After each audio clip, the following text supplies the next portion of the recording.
This is Harry Davis from Mirror Fighting, and I'm joined by the UFC interim heavyweight champion Tom Aspinall. Just a while after the big fight's been announced at UFC 304, Tom against Curtis Blaydes, you got the rematch. But more importantly, UFC champion dad, but now presenter. Talk to me a bit about this new Fight Lab show that we've had for the past couple of weeks. Oh, I'm not the presenter, mate. Adam Catterall's the presenter, so I don't want to steal his thunder. I'm just the guy who talks about it. It talks about the fights basically. Yeah, I mean, it's just an opportunity in it just to explain to people look like the finer details of MMA. I think a lot of people now are very educated on MMA. They know the positions, they know what's what, they know what's setups are and takedowns and all kinds. But there's a lot of people who are new to the sport. There's a load of new eyes on the sport all the time. And if I get the opportunity to educate people in mass numbers, I think that's pretty good. And it's just a light-hearted, fun show. We have a different guest on there every time. We're about to film the show again shortly after this, and yeah, it's always a good time. Like I feel like if you get me and Catterall on there, it's always going to be light-hearted and fun. So I enjoy it, mate. Any dream guests that you want on there? Yeah, I want Cal Pilkington on, pushing for it. But so far, we've not had any success. We've had nothing. But that's the dream guess, yeah. Mm, mm. And obviously this fight that we've got, what, in just over 2 months now. I think it's the first time I was looking in 16 years that the interim heavyweight title's been defended. Big Nog lost it against Mir, but if you can defend it successfully, you'd be the first person that did that, I think. So setting another record, you must be excited to get back in there. Yeah, I mean, all of that stuff's irrelevant to me. I just want to fight. Even sweeter that I can get revenge on Curtis Blaydes. Curtis is a good guy. I'm not saying anything bad about him personally because I like him. He's a nice human being. But I'm going to have to hurt him. Simple as that. It's either him or me. And I'm coming at him absolutely full force on July 27th. And I'm going to take back what he took from me 2 years ago. Speaking of being on TV, have you got any idea what Cyril Gane's big role in this film is? Is he the poster boy for some crazy new drama, or do you not know? No, I've not. Have you? I have no idea, to be honest. No idea. Don't Mm. know anything about it. But I know that he wasn't interested in fighting until that's done. So I presume it's a big opportunity for him. I presume it's quite lucrative as well. So yeah, fair play to Cyril for doing his thing. If he doesn't want to fight, there's nothing I can do. The UFC wanted to make that fight above Curtis. Really, they were pushing for that, and Cyril didn't want to do it. So he must have a big opportunity, and good luck to him. Mm. I probably already know the answer to this, but I'm guessing when they came to you and said it's Cyril, and then it wasn't Cyril, it was Curtis. Did you even care? Obviously, you got the history with Curtis, but Cyril's one that's been linked to you for so long. Or do you not really care the fact that you're in Manchester, so it's about you, not them?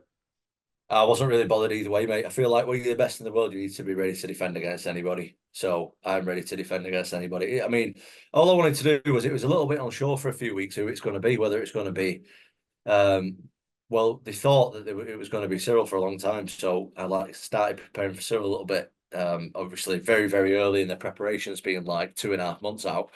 Um, so, and then they were unsure. Then they started saying they were unsure if they could make it happen. They were unsure if he wanted to leave his film contract and all that. So, um, I'm just happy that I know who it is, and then I get a full training camp to prepare for him. Mm. Did you see your good friend, soon to be enemy, hopefully John Jones's take on this fight?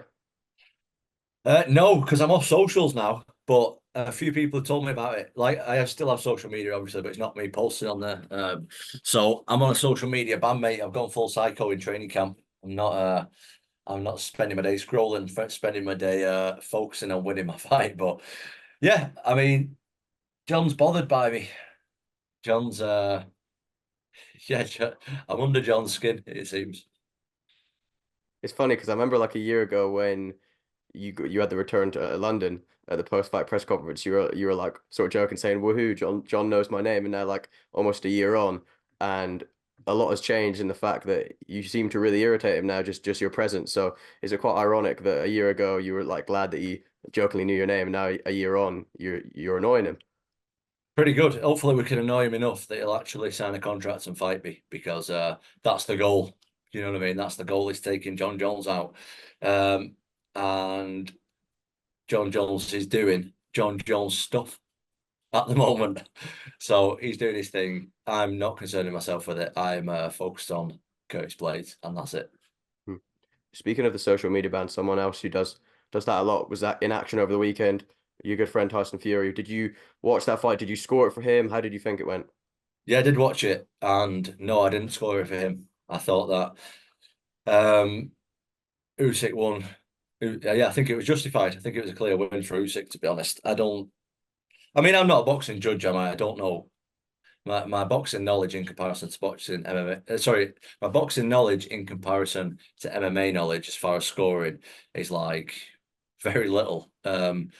But as like a casual fan watching, I thought that Usyk won a lot of them. A lot of the rounds were very close, and I don't know how that scored in boxing, but I think that Usyk won the rounds a lot clearer than Tyson won the rounds, and he won more of them. So, and he hit him more times. You know, for in layman's terms, whoever hits each other more times usually wins, and whoever hurts each other more wins. And I thought Usyk did that way more than Fury did it to him. So, yeah, I think it was justified win for Usyk. Hmm. I know you're when we spoke about the Furies, you said Peter was a big influence on your career, and maybe you're not don't see as Tyson as much as you used to. But as someone who knows the family, do you think he'll be itching to get that one back? Obviously, boxing, everyone says, "Oh, he's lost now. He should go do this, retire, ride off into the sunset." But knowing him and that family, do you think that's one he'll want to sell? I don't know, to be honest. I know that he's made a lot of money and he's got at this point, I'm sure he won't mind me saying, but he's got a lot of miles on the clock. And I don't know if he's done everything that there is to do. I don't know if the motivation will be there for him anymore, but I don't know. Maybe it will. Maybe he's took the first loss of his career, and he's like, right, I need to get that one back. And I'm sure I don't know how much he's getting paid, but it's a lot. So I'm sure he'll be tempted to do it again and get that one back. So I don't think it's over. I reckon they'll probably do a rematch in the winter time. Hmm. I got to ask about this upcoming fight. It's strange because of the timings. And one big fighter that always used to like train late at night because he'd fight late at night was Mayweather. Are you gonna sort of do a similar schedule where you wake up later in the day and train later? Because it's obviously gonna be what about 4 o'clock in the morning where you're used to fighting a bit earlier. So how are you gonna change that, and when will you change that? I don't know yet, to be honest. We've not. We spoke about it a little bit, but we've not worked that out, to be honest. That's a bit of a tricky one. Something that I've never really experienced too much before. So this is a new one for me. I fought on different time zones and stuff. Plenty times now. I fought overseas quite a lot of times, but I've never actually been in my home country in my home routine and then had to switch it all up. That's a bit of a strange one. So I want to speak to a few more people, I think, before we start making a decision and deciding on what we're doing with that. I was thinking about, to be honest, I was thinking about going training in Vegas for it, so I could kind of be on Vegas time a little bit. I've just come back from Vegas actually. I was doing a bit of training over there and stuff. Was thinking about doing that, but then with the long travel as well, I don't know if it's the best idea, to be on their time and then travel back 18 hours. I don't know if that works logistically. So I don't know. It's still something that we're working on, to be honest. We've not decided 100% yet how that's going to play out. Hmm. Just two more quick ones. You mentioned the Vegas trip there. I got to ask. I saw you get some pad work in with Eric Nixick.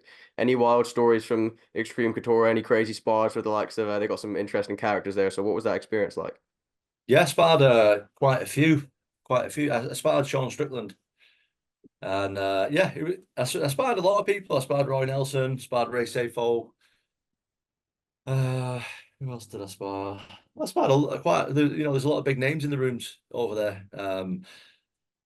Yeah, it was good. Everyone was very polite. Everyone was very nice and very welcoming, and I can't say a bad word about that gym. I think I really enjoyed my time there. It's somewhere that I'll probably be going. Well, not probably. It's somewhere I'll definitely be going back.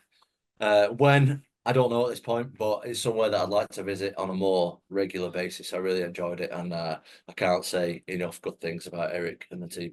Hmm. I know I said two more, but because you mentioned it, I got to ask about the Strickland one. He's known for being a bit of a wild man. Was he a wild man in there with you or not?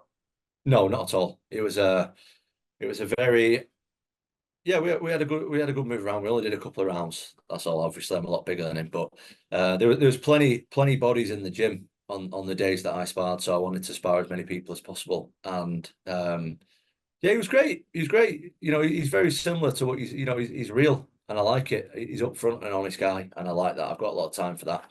And yeah, I like Sean Strickland, and I like the work he does, and I think he's a good fighter, and he's going to win his fight in a couple of weeks' time as well. Hmm. And last one, I got to ask. Obviously we got 304, but the month before that we got 303. I know he's obviously the biggest star in the sport. I got to mention it. McGregor's come back. He's taken a few shots at you, called you Mr. Potato Head and whatnot. But his fight wise, do you see do you see that going his way or not? Uh, I mean, he's not wrong. I do look a bit like Mr. Potato Head. I think that's pretty hilarious. He's not wrong. um, I don't know. I don't know where he's going to be at after three years off or whatever and a broken leg. I don't know how long it's been. I think has it been about 3 years or what? I don't know. Hmm. I think Chandler win or lose is like a tough night for anybody because he's just wild and he's just crazy. I think that McGregor's a little bit smarter than him in his approach to uh to everything really. I think that when McGregor's on his game, he's brilliant. But will he be on his game after 3 years and going up and down in weight? And I don't know. That's maybe he will. Maybe he'll come back, look better than ever. I'm not sure, but I'm pulling for McGregor. I think McGregor's got the edge if he fights his fight. Yeah, definitely. The last one, a fun one. If it had to be one of the two, tripod Tom Aspinall or Tom Mr. Potato Head Aspinall, what one would you pick? I'd go Mr. Potato Head. It's more accurate.